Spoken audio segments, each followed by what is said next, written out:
Well, hello everyone, and welcome to this admin update. It's a little bit delayed. Was hoping to do it earlier in the summer, but things keep changing so quickly. But we're finally here, and we've got some updates for you, just to keep you apprised of what's happening, sort of on the administrative side of things. So hopefully this will be helpful to some of you.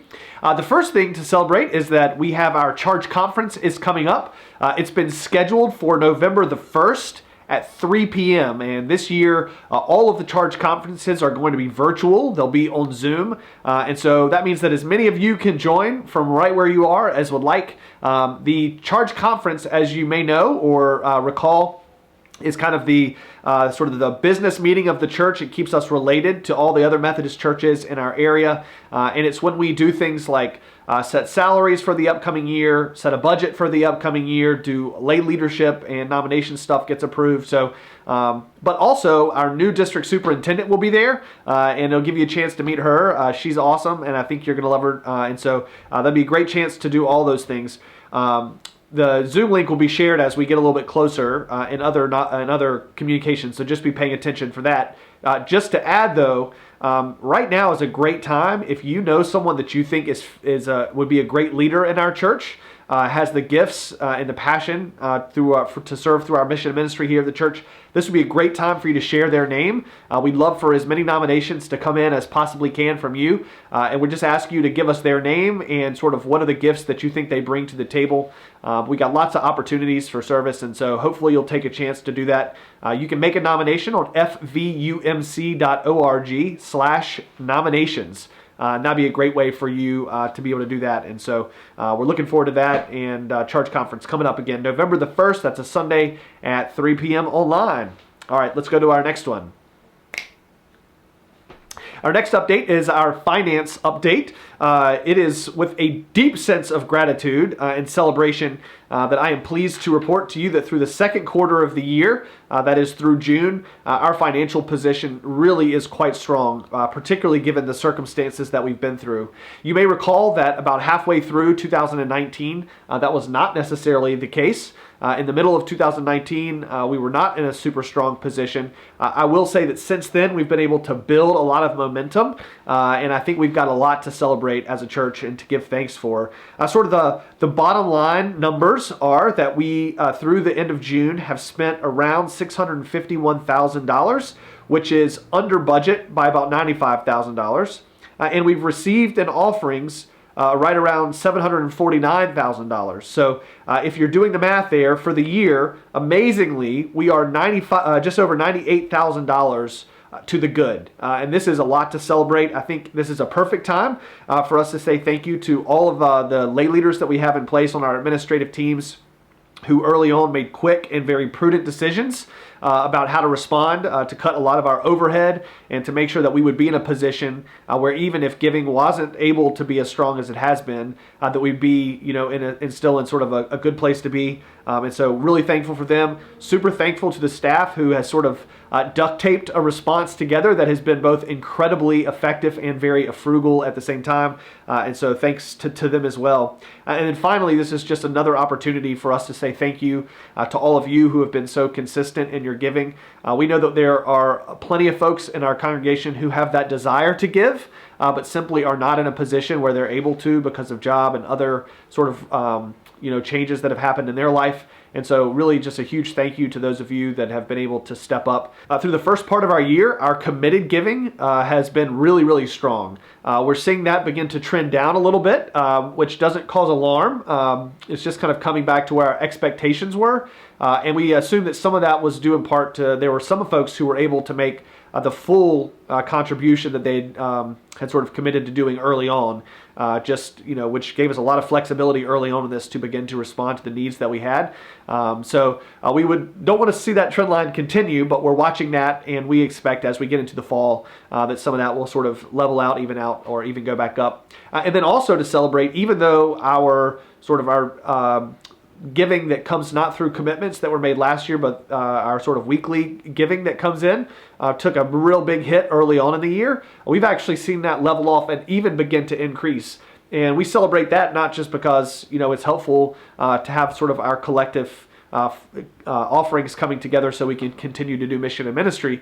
But I think it's exciting to see that, because for me, that represents folks who are finding us online, are finding that moment meaningful, and who want to partner with us in doing the things that we do. So lots to celebrate there from beginning to end.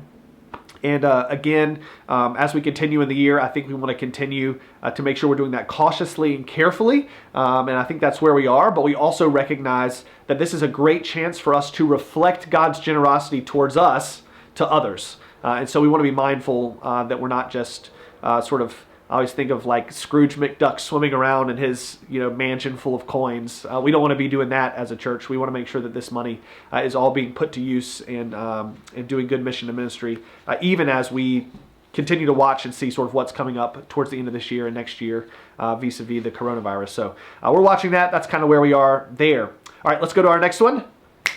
Gathering responsibly and safety guidelines. The Gathering Responsibly team has been working, watching the numbers. They've gone up and down over the course of the summer. There's a spike, and then everything seems to be trending in the right direction. And then there's another spike, which has been sort of alarming to us. And just as a reminder, we're watching the zip codes that comprise 95% of our congregation. So we're looking at really localized numbers, and I think we're doing a good job of making sure that we're not sort of falling into the hysteria that could, exist in other parts of our country. But we're just really watching what's actually happening on the ground here. In addition to that, we continue to pay attention to things like the governor's recommendations, as well as Wake County Public Schools, and trying to figure out how all those things work together for us. So I'm really grateful for that team that has been meeting pretty much weekly to watch those numbers. At this point in time, actually just breaking news, Tuesday night of this week, the church council voted through sort of what we're calling step B+. So we've been in step B, and now we're doing B+, which also happens to be what kind of student I was. But in B+, in short, this change is going to allow us to really begin to leverage our beautiful and wonderful outdoor spaces. A lot of folks have been, but it's been kind of happening, off the books and sporadically, because we didn't feel like that was something that we could control, and we wanted to make sure that people were doing it safely. But I think at this point in time, we've recognized, how to do that well, how to be safe about it. And so we're going to start scheduling those outdoor spaces. And I think a lot of the changes that were just made in North Carolina are actually making a lot of that possible for us as those numbers began to increase. Also, there was a whole group of folks that got out there and set up tents. A big thank you to the scouts in particular who made that happen. If you've driven by the church, you've seen a bunch of white tents out there, and the town has been helpful to help us figure out how to do that safely and well. And so we're excited about using those spaces as we continue to go on. If not outside, most of our regular activities, again, continue to be virtual. Worship will remain online for the time being. With some increased ability to use the Centrum for recording and streaming. We also just saved the money and got faster internet all at the same time. So that's a good day.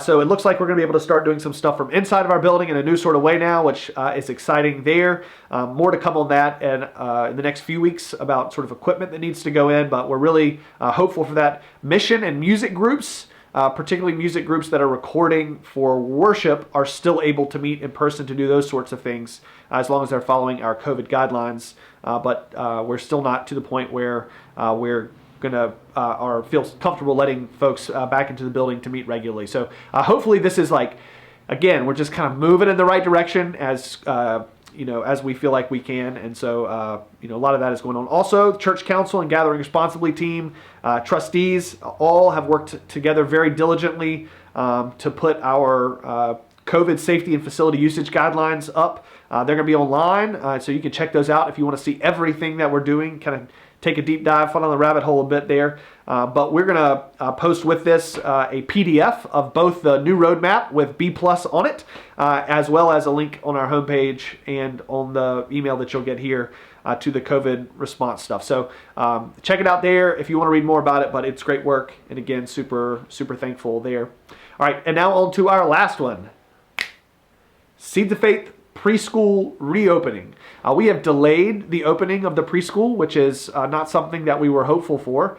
We actually, a lot of our teams, a lot of people spent a lot of time putting together a plan that we felt like was just going to get kids back in the building, and we were so excited about that. At the end of the day, with all of the changes that were happening to Wake County Public Schools and in fact Harnett County Schools, we have some teachers who live in Harnett County.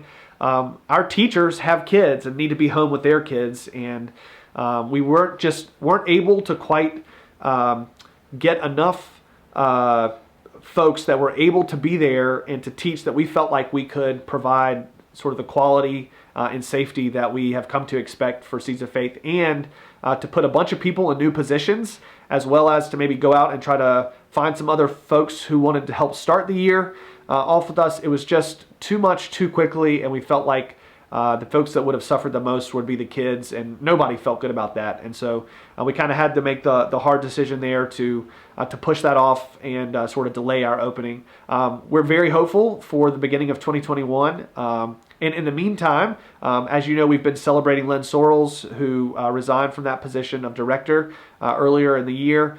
We are actively searching and interviewing for a new director. Diane Chapman, who's been our assistant and sort of our acting director over the last few months, her husband's job has changed, so she's going to have to move out of town, and therefore it's just two big transitions. It's a lot. But we are optimistic. We are hopeful. We are excited. A lot of great candidates that we've seen come forward already. And so we believe that all those things working together already with the excellent set of teachers and staff that we have at the Seeds of Faith Preschool are going to make that possible. So a little bit of a bummer here, a little bit unfortunate, but again, we remain hopeful that will be something as we continue to go through the year we can kind of build towards, and we're looking forward to getting kids back in the building so I can teach them Bible lessons and many other things, obviously not just that, but anyway. Blessings on you guys. Stay safe, be well, and we'll talk on Sunday. I'll see you on the TV, I guess, and new admin update to come pretty soon. Thank y'all.